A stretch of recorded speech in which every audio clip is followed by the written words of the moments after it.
Ambassador Crystal stood at the edge of the landing field and watched the strange creatures move across the green grass. The Velthani diplomat had studied human culture for many years. He had learned their languages. He had read their history books. He had watched their old films and documentaries, but nothing had prepared him for this moment. The creatures were called horses. They were large, very large, much larger than any pack animal on Velth. They moved with a grace that seemed impossible for something so big. Their muscles rippled under smooth coats of brown and black and white. Their eyes were dark and deep, holding a kind of ancient wisdom that made Crystal's 4 hearts beat faster. A human woman walked beside one of the horses. She was small compared to the animal. The top of her head barely reached its shoulder, yet she controlled it with nothing more than a rope attached to its face. The horse followed her like a loyal companion, not like a servant or a slave. "Ambassador Crystal," said Captain Saracen, walking up beside him, "I see you have discovered our welcome party." Crystal turned his elongated head toward the human officer. His translator implant worked smoothly, converting her words into sounds his brain could understand.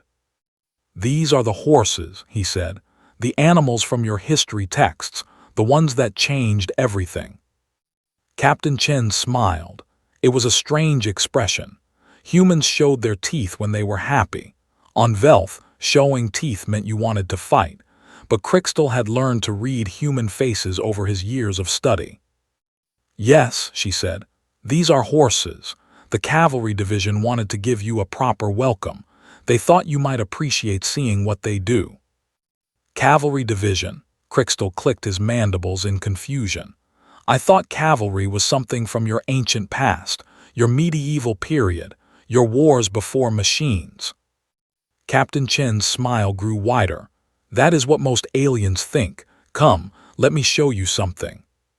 She led him across the field toward a large building with open doors. Inside, more horses stood in rows of wooden enclosures. The smell hit Crystal immediately. It was strong but not unpleasant. It smelled like grass and earth and something else, something alive. Humans moved among the horses. They brushed their coats. They cleaned their feet. They spoke to them in soft voices.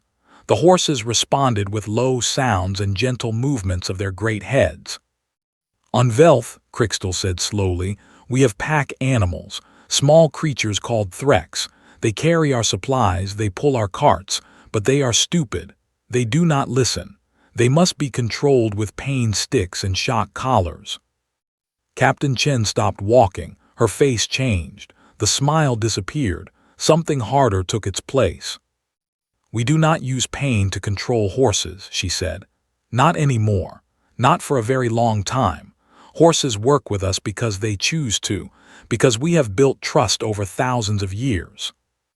Crystal struggled to understand. On Velth, animals were tools, nothing more. The idea that an animal could choose to work with its master was strange, almost impossible to believe. A young human man approached them. He wore a uniform with special markings. His boots were tall and made of leather. A helmet hung from his belt. "Captain Chen," he said with a nod. "Ambassador, I am Lieutenant Marcus Rivera of the 7th Cavalry Regiment. I have been assigned as your guide for today's demonstration." "Demonstration?" Crystal asked. Lieutenant Rivera grinned, another teeth-showing expression. "Yes, Ambassador. We are going to show you what cavalry can do, what horses and humans can accomplish together." He led them out of the building and across another field. This one was larger, much larger. It stretched for what seemed like miles. At the far end, Crystal could see structures, walls, trenches, buildings made to look damaged.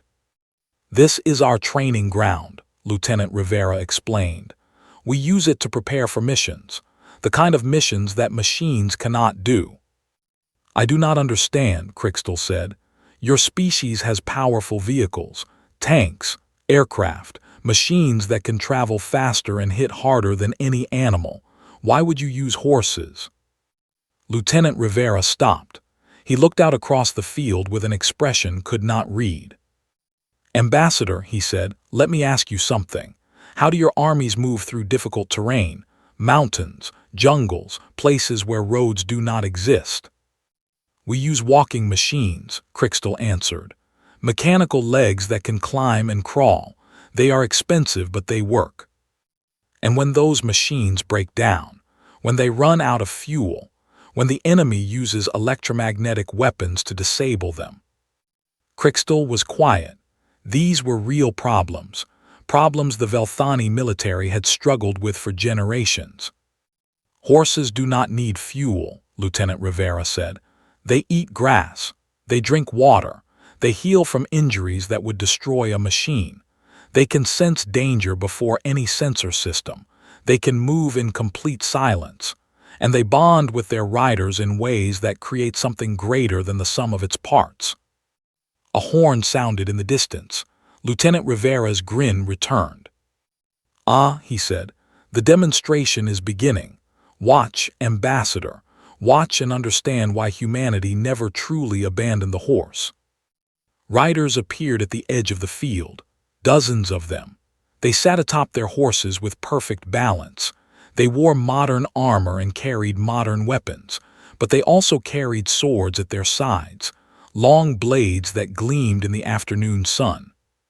The horses began to move, slowly at first, a walk, then faster, a trot. The sound of their hooves hitting the ground grew louder, like thunder building in the distance. Then they charged. Felt his legs weaken. He had seen human weapons before.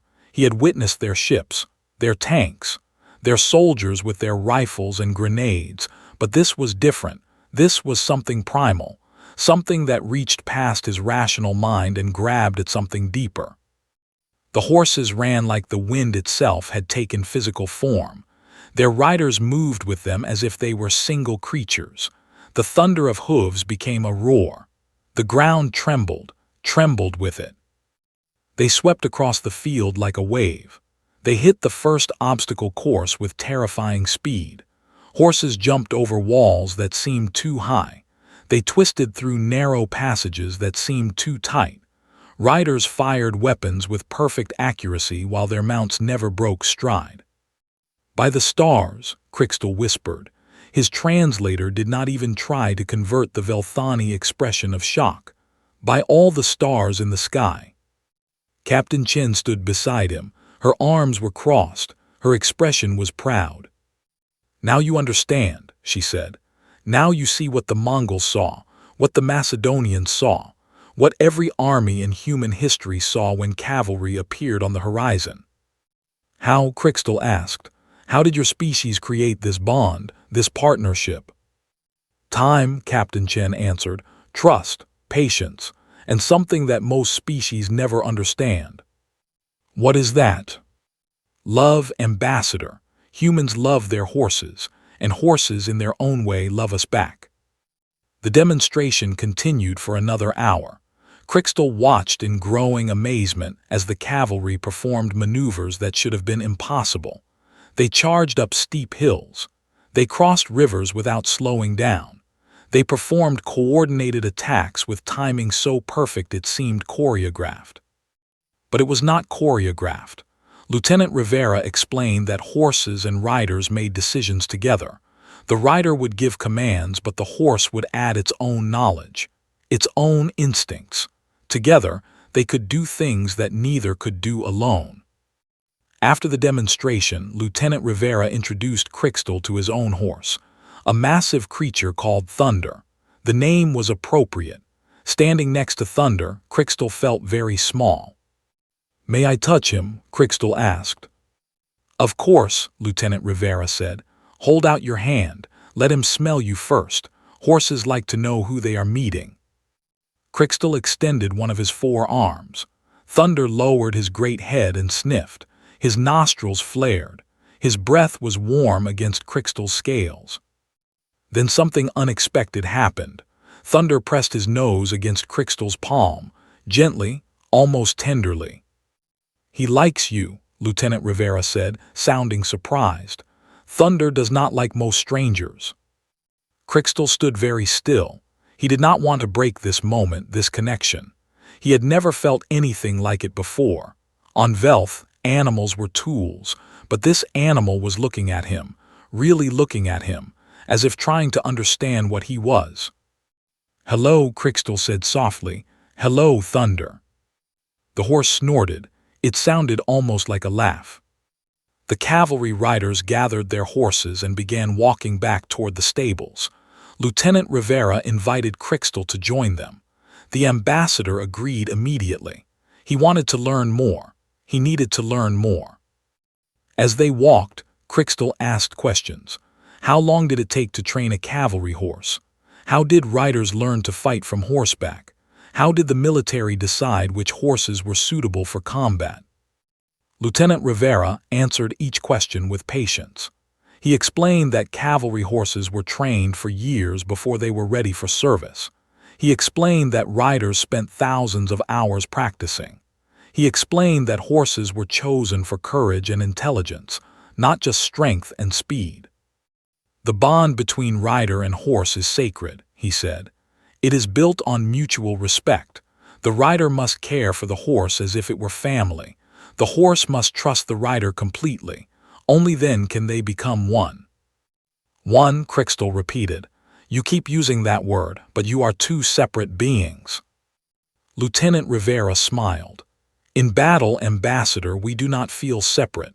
When I ride Thunder into combat, I do not think about what I should do and what he should do. We think together.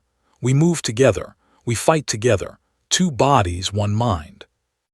They reached the stables. Riders led their horses into the enclosures. They removed the saddles and equipment. They brushed the sweat from the horses' coats. They gave them water and food. Crystal watched a young woman care for a gray horse. She spoke to it constantly, telling it how well it had done, how proud she was, how beautiful it was. The horse stood calmly, occasionally turning to nudge her with its nose. She is a good rider, Lieutenant Rivera said, noticing where Crystal was looking. Private Alina Kowalski, she and Storm have been partners for 3 years. Storm, Crystal said, another weather name. Many cavalry horses have weather names. Thunder, Storm, Lightning, Rain. It feels appropriate. Private Kowalski finished brushing Storm and walked over to join them. She saluted Lieutenant Rivera, then turned to Crystal with curiosity in her eyes. Ambassador, she said, how did you like the demonstration? It was remarkable, Crystal answered honestly. I have never seen anything like it. Your bond with your animals is something my species does not have.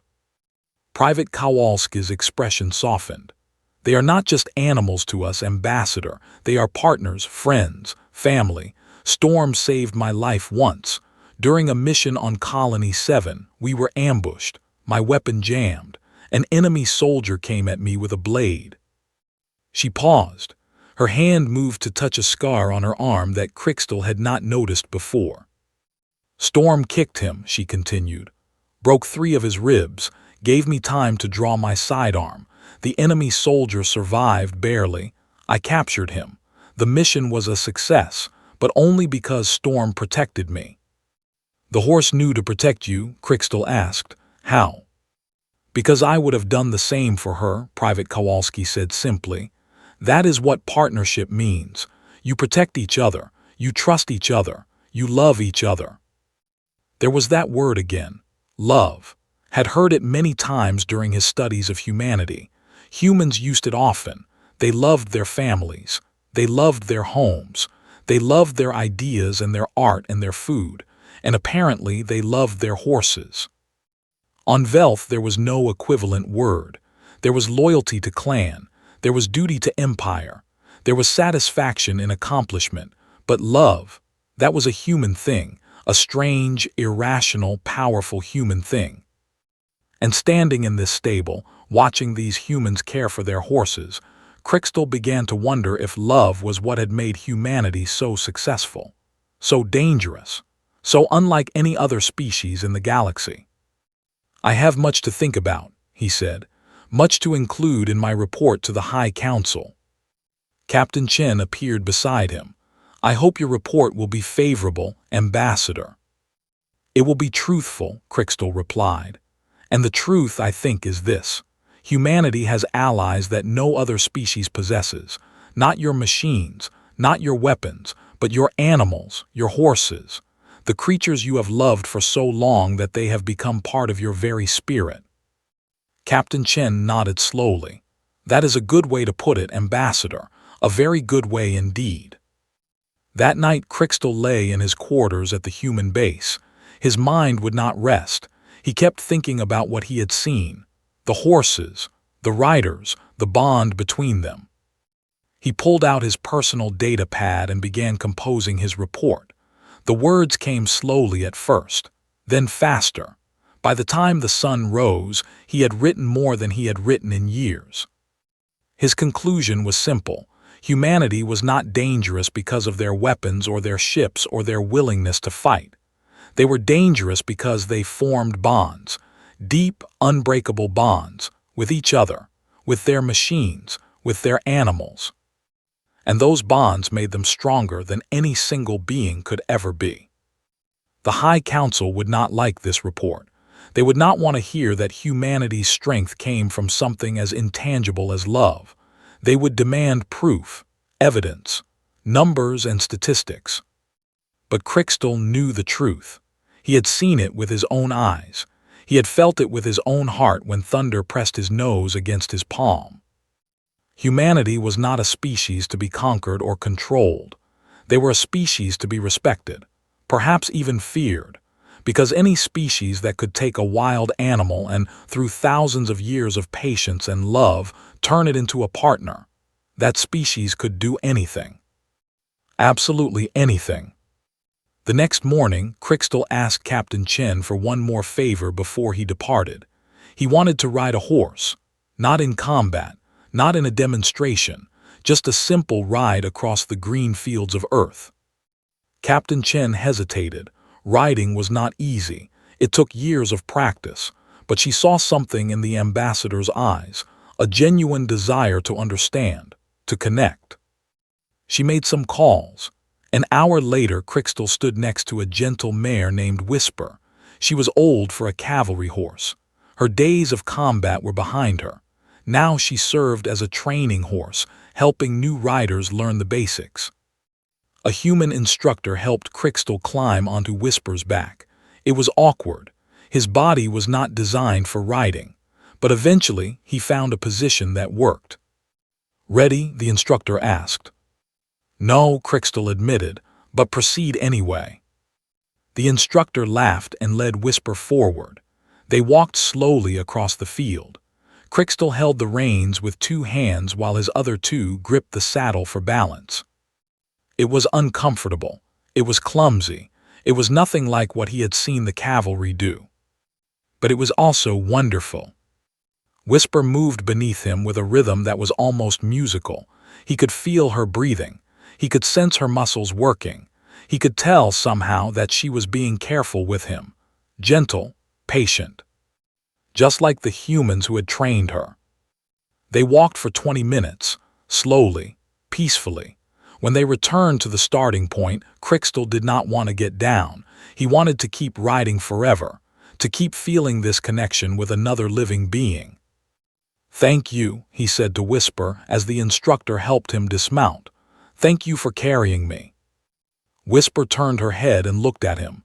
Then she nickered softly. It sounded like understanding. Crystal placed his palm against her neck. Her coat was warm. Her heartbeat was steady. "I understand now," he whispered. "I finally understand."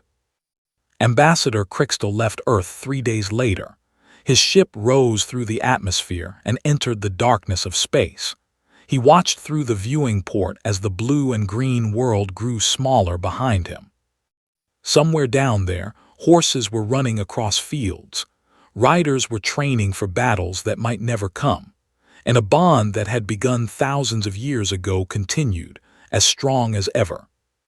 The High Council would receive his report. They would debate it endlessly. They would likely dismiss much of what he wrote as exaggeration or sentiment. But Crystal knew the truth, and he knew that one day, if the Velthani ever faced humanity in conflict, They would learn that truth for themselves. The horses would come, and the thunder would follow.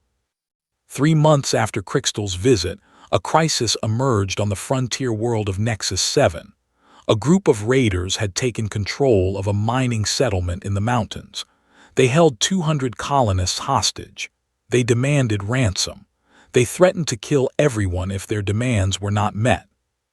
The local military forces tried to respond, but the raiders had chosen their position well. The mountains were impossible for vehicles. The terrain was too rough for walking machines. Aircraft could not land anywhere near the settlement.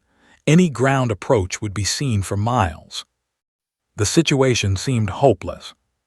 Then the 7th Cavalry arrived. They came on a transport ship with 50 horses and 50 riders. Lieutenant Marcus Rivera led them. Private Alina Kowalski rode beside him on Storm. Thunder carried his rider with the calm confidence of a veteran warrior. The local commander met them at the landing zone.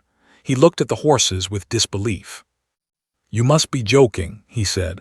"How are horses supposed to help?" Lieutenant Rivera dismounted and studied the terrain maps. He had been briefed during the journey. He knew what they were facing. "Those mountains have hidden paths," he said.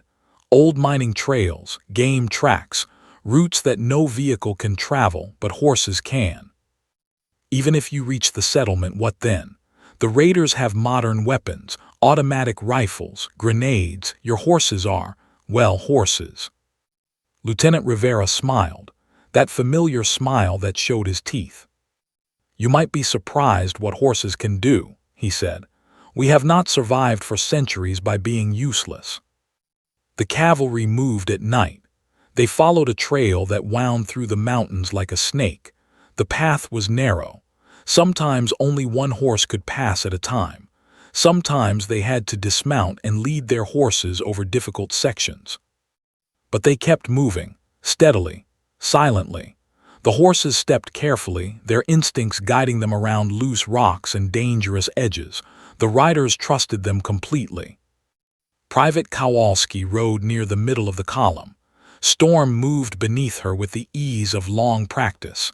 They had done missions like this before. They knew how to work together, how to communicate without words. A cliff appeared on their left, 1,000-foot drop into darkness. Kowalski did not look down. She focused on Storm's ears.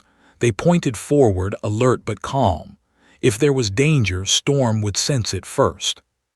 "Good girl," Kowalski whispered. "Keep going, we are almost there." Storm snorted quietly in response. They reached the ridge above the settlement at dawn. The raiders were still asleep. They had posted guards, but the guards were watching the main approach, the direction from which an attack was expected to come. They were not watching the mountains. Lieutenant Rivera studied the layout through his binoculars. The hostages were in the main building. The raiders were spread throughout the settlement, about 40 of them, armed and dangerous. But they did not know the cavalry was there. Rivera gave his orders quietly. The riders divided into 3 groups. One would hit the main gate. One would circle to the back. One would go directly for the hostages. "Remember," Rivera said, "the hostages come first. Everything else is secondary." The riders nodded. They checked their weapons. They patted their horses. They prepared for what was coming. Then Rivera raised his hand and brought it down. The cavalry charged. The raiders never had a chance. They heard the thunder of hooves moments before the first wave hit. They stumbled out of their shelters, reaching for their weapons, but the horses were already among them. Private Kowalski rode Storm straight through the central area. She fired her rifle with deadly accuracy. Storm weaved between buildings, changing direction instantly whenever Kowalski shifted her weight. Enemies appeared and fell. The partnership between human and horse made them unstoppable. Lieutenant Rivera led the assault on the main building. Thunder burst through the door, splinters flying everywhere. The guards inside were so shocked that they forgot to shoot. Rivera disarmed them before they could recover. "Down," he shouted. Everyone down, stay calm, we are here to help. The hostages obeyed immediately. They had been praying for rescue. They had not expected it to come on horseback, but they did not care. Freedom was freedom. The battle lasted 11 minutes. When it was over, 32 raiders were captured. 8 were dead. None had escaped. Not a single hostage was harmed. And not a single cavalry soldier was lost. The local commander met them at the base of the mountains. He watched the cavalry ride down, hostages walking among them, raiders bound and tied across spare horses. "I do not believe it," he said. "I simply do not believe it." Lieutenant Rivera stopped Thunder beside him. The horse was breathing hard but standing tall, proud. "Believe it," Rivera said. "This is what cavalry does. We go where others cannot. We strike when others cannot. And we succeed when others think success is impossible." "But how? How did you move through those mountains? How did you attack so quickly?" Rivera patted Thunder's neck. "The horses know things we do not. They sense the best path. They feel danger before it strikes. They give us abilities that no machine could ever provide." He dismounted and handed Thunder's reins to a waiting soldier. "Take care of him," he said. "He has earned extra oats tonight." The commander shook his head slowly. "I must include this in my report. The admirals will not believe it." "Then invite them to see for themselves," Rivera suggested. "We are always happy to demonstrate." News of the Nexus 7 rescue spread quickly. Within weeks, military commanders across human space were requesting cavalry support for difficult missions. The 7th Cavalry found itself busier than it had been in decades. But the news also spread beyond human space. Ambassador Crixtal heard about it on Velth. He read the reports with satisfaction. He had known. He had understood what the cavalry could do, and now others were beginning to understand as well. He presented the news to the High Council. They listened with more attention than they had given his original report. Success in battle was something they respected, something they could measure. "The humans used animals to defeat armed raiders," one council member said. "This is remarkable." "It is more than remarkable," Crixtal replied. "It is a lesson. The humans have not abandoned their past. They have built upon it. They have taken their ancient partnership with horses and integrated it into their modern military. The result is a capability that no other species possesses." "Could we develop something similar?" another council member asked. "Could we train our Threks to serve as cavalry mounts?" Crixtal shook his head. "Threks are not horses. They do not bond with their handlers. They cannot make decisions in combat. They would flee at the first sign of danger." "Then what do you suggest?" "I suggest we do not fight the humans," Crixtal said simply. "I suggest we ally with them instead. They have something we lack, something that makes them stronger than their numbers would suggest. If we are wise, we will benefit from that strength rather than oppose it." The council debated for hours. Some members wanted to continue viewing humanity as a potential threat. Others agreed with Crixtal. In the end, they reached a compromise. They would pursue diplomatic relations while continuing to study human capabilities. It was not the full alliance Crixtal had hoped for, but it was a start. A year after the Nexus 7 mission, Private Alina Kowalski received a promotion. She was now Sergeant Kowalski, leader of her own squad of cavalry soldiers. She celebrated by taking Storm for a ride across the green fields near the base. Not a training ride, not a combat exercise, just a ride, a moment of peace between battles. They galloped across the grass, the wind rushing past them, the sun warm on their faces. Kowalski laughed with pure joy.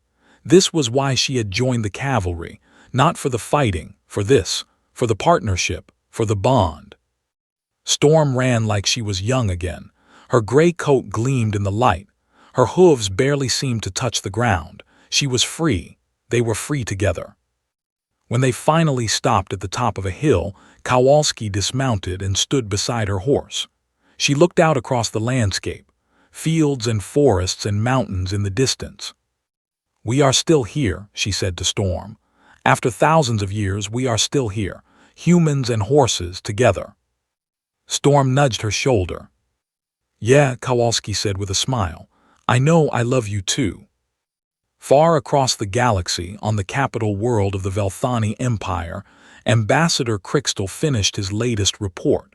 It detailed the growing success of human cavalry operations, the missions they had completed, the enemies they had defeated, the obstacles they had overcome.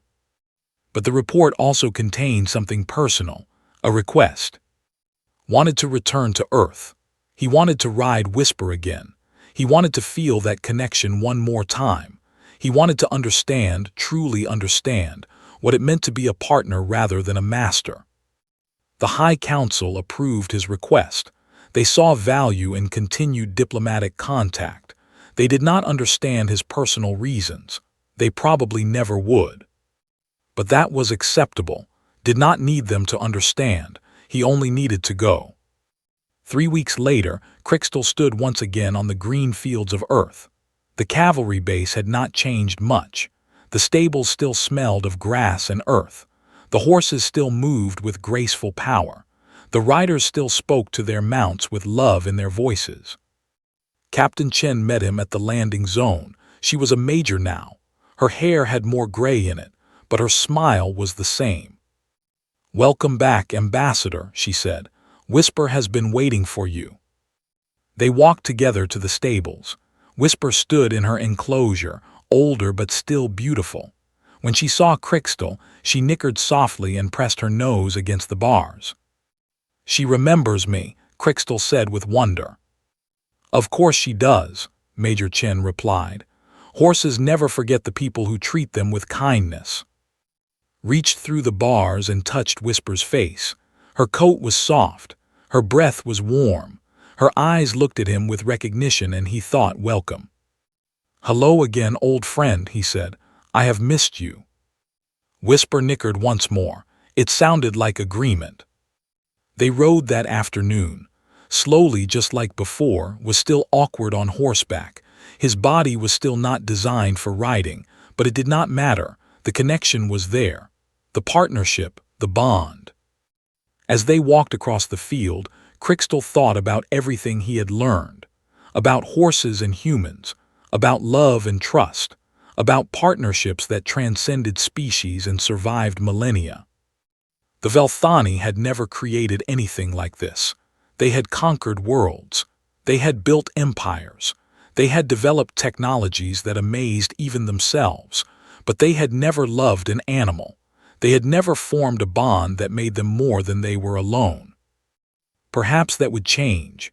Perhaps Crixtal's reports would inspire some Velthani to try, to find their own horses, their own partners, their own loves. Or perhaps not. Perhaps the Velthani would always remain as they were, masters of tools, users of things, alone in their strength. But Crixtal would be different. He had felt what it meant to ride, to trust another creature with his safety, to receive that trust in return. He was no longer just an ambassador. He was a student of humanity, a student of horses, a student of love. And he would never stop learning. The sun set over the cavalry base. Crixtal watched it from Whisper's back. The sky turned orange and red and purple. The grass became golden in the fading light. The world was beautiful. "Thank you," Crixtal said to Whisper, to Major Chen, to the riders who had showed him so much, to Earth itself. "Thank you for showing me the truth." The truth was simple. Humanity was not great because of their weapons or their ships or their intelligence. They were great because of their hearts, their capacity for love, their willingness to form bonds that made them stronger than any individual could ever be. The cavalry was proof of this. Horses and humans moving together, thinking together, fighting together. Two species that had found each other thousands of years ago and never let go. It was beautiful. It was powerful. It was humanity. And as Crixtal rode slowly back to the stables, with Whisper carrying him gently through the golden grass. He understood why cavalry had changed Earth history. Because it was not really about cavalry at all. It was about love. And love could change anything. The stars came out one by one. Crystal returned Whisper to her stable. He brushed her coat himself, the way he had seen the humans do. He spoke to her softly, telling her about Velth and his family and his hopes for the future. Whisper listened. She did not understand the words, but she understood the tone, the kindness, the gratitude. When Crystal finally left the stable, he turned back for one last look. Whisper stood calmly in her enclosure, watching him go. Her eyes reflected the starlight. "Goodbye," Crystal said, "until we meet again." Whisper nickered softly, a farewell, a promise. Crystal walked away. His ship waited to take him back to Velth. His duties waited. His life waited. But he would return. He knew that now. He would return again and again, because on Earth he had found something he never expected to find. He had found a home. Not a Velthani home, not a place of duty and obligation, a home of the heart, a place where love was not strange or irrational, a place where bonds between species were celebrated, not dismissed. The humans had built this home over thousands of years. They had built it with patience and trust and endless love. And now, in some small way, Crystal was part of it. He boarded his ship. He watched Earth shrink behind him, but he carried something with him now, a piece of that world, a piece of that love. The thunder of hooves echoed in his memory. It always would. Epilogue. 50 years later, the Velthani and humans signed a formal alliance. It was the first of its kind in galactic history. Two species, working together as true partners. Ambassador Crystal, now elderly but still active, was honored as the architect of the alliance. He gave a speech at the signing ceremony. He spoke of his first visit to Earth, his first sight of horses, his first ride on Whisper. "The humans taught me something that my species had never understood," he said. "They taught me that strength does not come from dominance. It comes from partnership, from trust, from love." He paused, looking out at the assembled dignitaries from both species. "I asked them once how they created their bond with horses.